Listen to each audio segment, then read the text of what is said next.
Break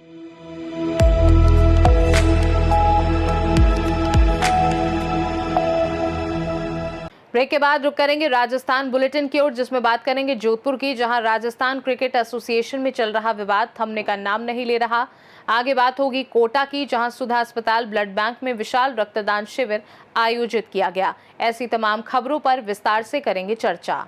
खबर जोधपुर से है, जहां राजस्थान क्रिकेट एसोसिएशन में चल रहा विवाद थमने का नाम नहीं ले रहा। आज जोधपुर जिला क्रिकेट एसोसिएशन के अध्यक्ष धनंजय सिंह खीवसर ने नागौर की जिला क्रिकेट एसोसिएशन के अध्यक्ष पद से इस्तीफे की कॉपी सार्वजनिक की है।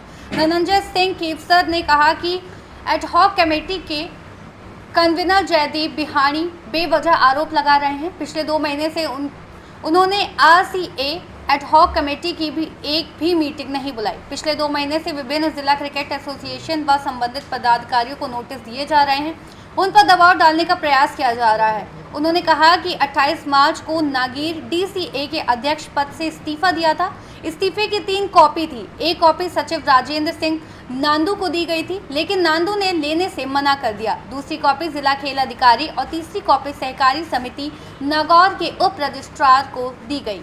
2 कॉपी स्वीकृत कर ली गई।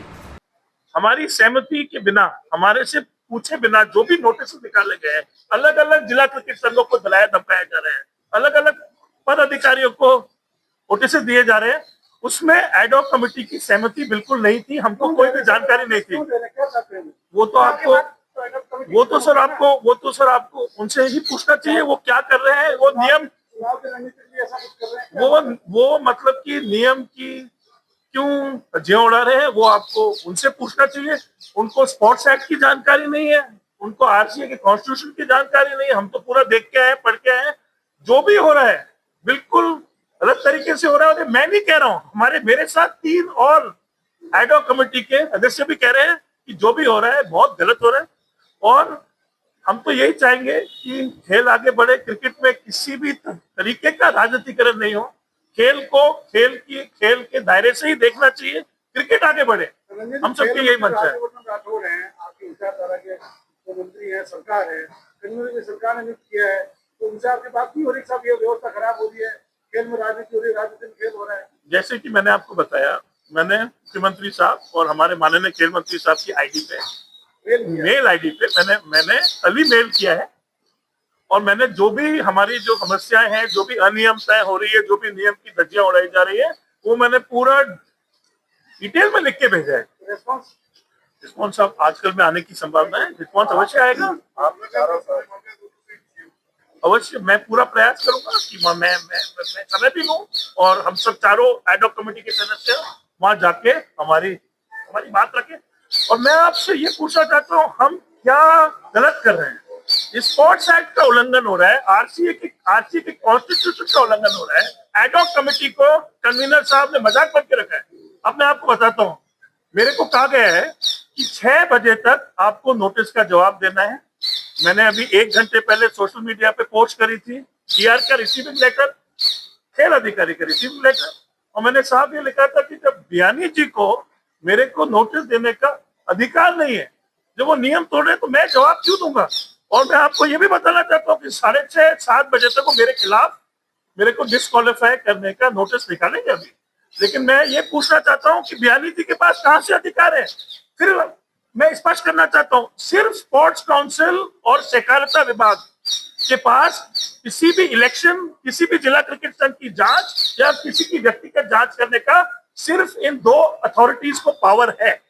अब आगे की आपकी रणनीति क्या होगी? 4 जिलों के जो एडहॉक कमेटी के मेंबर है, उन्होंने मीटिंग की, उसके बाद सभी को नोटिस मिला है। नोटिस में अब मान्यता रद्द करने तक की कार्रवाई हो चुकी है। पाली के बाद जोधपुर का नंबर आने वाला। अब आप लोगों की आगे की रणनीति क्या? सर, मान्यता रद्द हो ही नहीं सकती, क्योंकि कन्वीनर साहब के पास पावर और अथॉरिटी ही नहीं है। कौन सा नियम स्पोर्ट्स एक्ट में, RCA के कॉन्स्टिट्यूशन में कहता है कि एडहॉक कमेटी के कन्वीनर किसी भी जिला क्रिकेट संघ की या किसी भी व्यक्ति की मान्यता रद्द कर सकते हैं?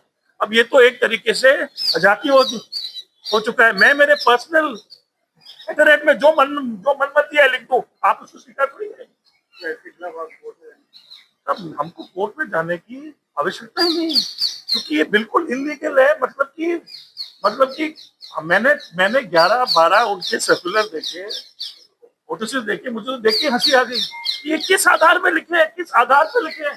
स्पोर्ट्स एक्ट के कौन से नियम के अनुसार लिखे हैं ये तो मेरे को समझ नहीं आ रहा है। जैसे सोशल मीडिया पे कुछ थोड़ी देर 2 घंटे पहले जो पोस्ट थी, इस बारे में कांतु जी का कहना है कि हमने तो इस्तीफा इनका स्वीकार ही नहीं किया और सवाल या कुछ आपको किसी राजस्थान क्रिकेट एसोसिएशन को लेकर या जोधपुर को लेकर कुछ सवाल जवाब हो तो आप कृपया सवाल करने के लिए आमंत्रित हैं। संजय जी, बिहारी जी ने आप लोग कन्वीनर हैं, उन्होंने एक साथ बैठक का आरोप लगाया कि विरोध करिए, बैठक नहीं बुला सकते। सेकंड, पार्टी का जो विषय था उसमें उन्होंने कहा कि जो धर्मवीर सिंह ने अपने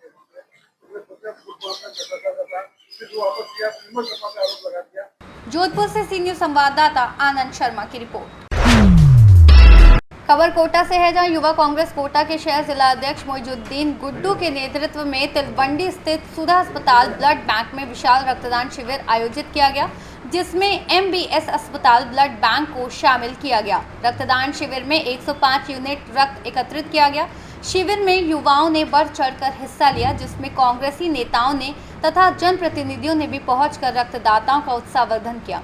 भीषण गर्मी में युवाओं को रक्तदान के प्रति उत्साह देखने लायक रहा।